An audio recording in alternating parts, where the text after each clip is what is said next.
You just graduated from college. What's next? How to set yourself up in the right way financially? Stewart Welch from the Welch Group joins us to give you some pointers this morning. Good to see you, sir. Good morning. Well, you know what? I remember when I came out of college, I didn't have a dime in my pocket. But the important thing is to get started off on the right foot. So how do we do that? All right, so these are going to be 4 tips for success for graduates. Okay. So I'm like you. I started out, I didn't have any money, and I knew nothing.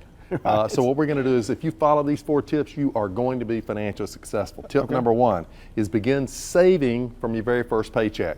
So the question is, how much? I'm going to say 20%. Okay. So a minimum of 10% we want to go into an investment account. This is long-term investing. You're never going to touch it for anything else. And another 10% is going to go into like a long-term spending account, saving for a house and things like that. Well, good advice, because a lot of kids will think, I got plenty of time to save and invest. I'm not going to start now. Start early. That's the big key, right?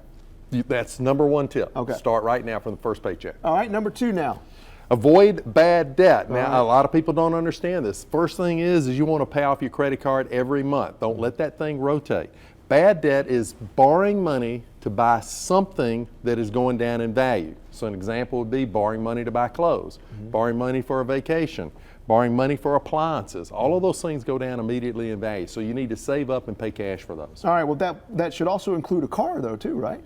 Car, that is the greatest point. So I had someone tell me one time, no, you always have a car payment, right? I said, no, you don't always have to. So you do not want to spend a lot of money on cars, and particularly interest on cars. So here's the trick.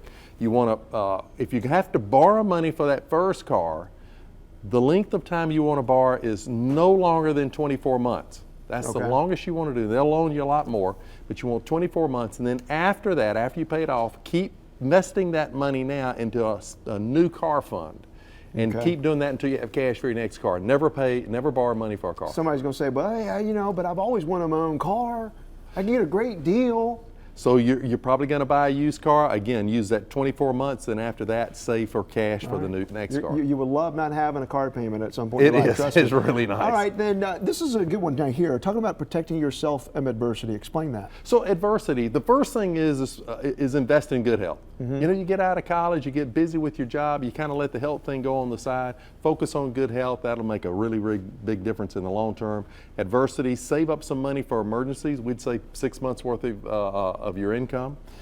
Disability income, make sure you've got disability income. Obviously make sure you have health insurance, auto insurance, and if you have dependents, if you start a family, make sure you have adequate life insurance. Now somebody out there is going to say, well look, it's my first job, I'm not making a lot of money, how am I going to do all that and also pay the rent?